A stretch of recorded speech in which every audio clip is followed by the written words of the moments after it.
Today we're here with Richard from Cave Decorative Arts on Clarendon Cross in Notting Hill, and I'm really excited to sit down with you, Richard, because I have walked past and admired your windows, and you always have so many incredible pieces. And I'm super excited because we recently acquired a pair of beautiful chinoiserie lacquer panels, and I thought it would be a great opportunity to sit down and also to invite you guys into the gallery and give you a little preview behind the scenes and a bit of a deep dive into what you sell. Richard, do you want to introduce yourself and the gallery and give us a little bit of a background about how you got started and what it is that you sell here? Absolutely. Well, welcome to Clarendon Cross. In 1990, I got a job at a company called Mallett in New Bond Street, and I began, my first job was cleaning the brass plate on the front door. And, over 25 years or so, that's where I really had my career. We had an office in New York and 2 shops in London, and we exhibited all over the world. But Mallett came to an end, very sadly, and so I started this about 5 or 6 years ago. So I was thinking the other day about a line that a client, a very good client, came up with, and he basically said, the items that I sell enhance his or their setting. And so I think that sort of sums up the essence of what I do. I find things that, as soon as they're in a client's home, just sort of work and enhance their existing collections. So in terms of the pieces that you sell here, is there a specific time period or era that they're usually coming from, or is there kind of common thread that you look for when you're sourcing pieces? There's no sort of clear, fast rule. It is, obviously the space is quite small, so I have small pieces to show them for stock, but I also look for pieces, specific pieces for people, because they have a sort of shopping list that I don't have in stock, and then I sell pieces for people on consignment, like these chairs, for instance, from a client around the corner, and it means they're here for maybe 6 months, and if they don't sell, then they might try another route. But there's no, I wish I could say something sells just like that, but you never ever know. And these are really rather lovely pieces. They're also very comfortable. They are. Yeah. Could you tell us a little bit about these chairs whilst we're sat here, seeing as they're sort of small scale English armchairs from dating about 1810, 1815, and they're satin wood and a little bit of mahogany. And they came from a very good collector who I know, and I've met before, and his a member of his family have them now, but that particular house that they're in now is not right for these, so she wanted to try and move them on. I just want to pick up on something that you said earlier about finding pieces which really enhance the environment that they end up in, or the homes that they go to. And I think it's so interesting because with antiques and with beautiful furniture, I'm very passionate about interiors. I sell houses, so it obviously makes an impression when a house is well presented when you come to sell it. And also then people do works and they put their own kind of personality into properties. And the pieces that we carry with us through our lives, I think also, collect memories, and there's so much meaning there. Do you have a favourite piece that you've sold where you feel like there's just an amazing story, or where it's ended up is really interesting as a contrast? Absolutely.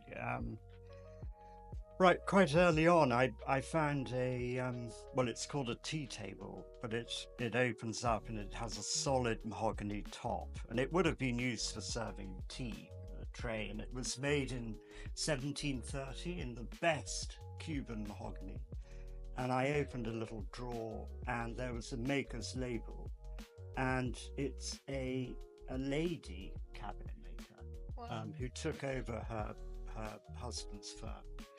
And she, her shop or cabinet making shop was underneath St Paul's Cathedral, Oh my where a gosh. lot of them were. There was, the sign of the cabinet maker at St Paul's Cathedral, and so that was fantastic.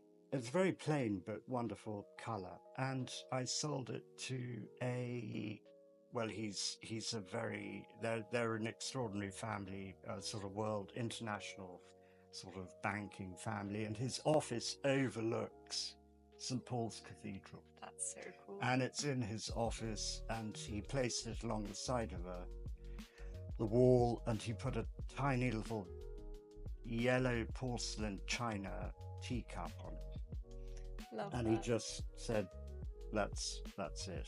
So. Yeah, That's a really nice that sort story. of thing. That's what I love Yeah, to do. very special.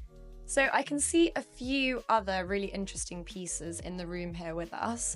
Can you tell us a little bit more about some of the other pieces that you have for sale at the moment? Yeah, I mean, most noticeably is the photographs, botanical photographs by Kim Knott. Kim Knott was a fashion photographer in the 80s and 90s, and he became he went to Italy, came back to London. He did many front covers, and had a illustrious career in fashion and portraiture, and most iconically Princess Diana and the two princes, and they're both behind her on each shoulder, and she's radiating in front, and it's an iconic image. So he's now turned his hand to botanicals, and otherwise a stuccoist and plaster worker who's based in Devon called Geoffrey Preston, and there are a few of his pieces here, and they're just extraordinary levels of attention and work. I really love the kind of relief work and the fact that he's kind of taken colour away. I mean, it's quite a contrast from something like this, where the colour is so strong and bold and really beautiful, but very striking. And then actually the relief work, where you remove colour completely, but you play with sort of like depth and shadow. It's more toned back, it's maybe a little bit more subtle, but it's really beautiful as well. Let's talk about these lacquer panels. Can you give us a bit of background on the panels and their provenance and how they came to you? Chinese lacquer was incredibly popular at the end of the 17th into the 18th century, into the early 19th century, and these date from the end of the 18th, early 19th century, and they're lustrous black lacquer. Lacquer is a plant extract or a beetle extract that is layered on. You get this incredible sort of lustrous look, and then the decoration is gold applied to the lacquer. So they would have been either panels or perhaps a screen, and they would have come over from China for the European market. So almost like the whole series, almost like wallpaper is used today. And these are still sort of individual sections, so that's, it's nice. And then I frame them and put them on. I think they look, they're just something different. I was gonna say, I think the way that you framed them is so beautiful as well. It does enhance it completely, and it's so in keeping with the panel. It doesn't overwhelm it, but also yeah, as you said, it really enhances it. They look beautiful. Mm. Now they're at the end of a dining room. There's, you know, we went for a setting plaster for the walls, Farrow and Ball. So they contrast that quite strongly, but it looks really elegant. And It's then just how I would imagine it. No, it's just how I wanted to see them. Fantastic. So they have that sort of impact. Yeah, And people won't be looking for that sort of thing. They'll be quite sort of surprised. 100%. That's the important thing.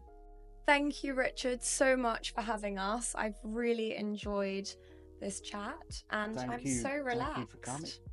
Thank you. And well, I'm here in Clarendon Cross. Hope to see you again. Definitely. I really hope you enjoyed this video.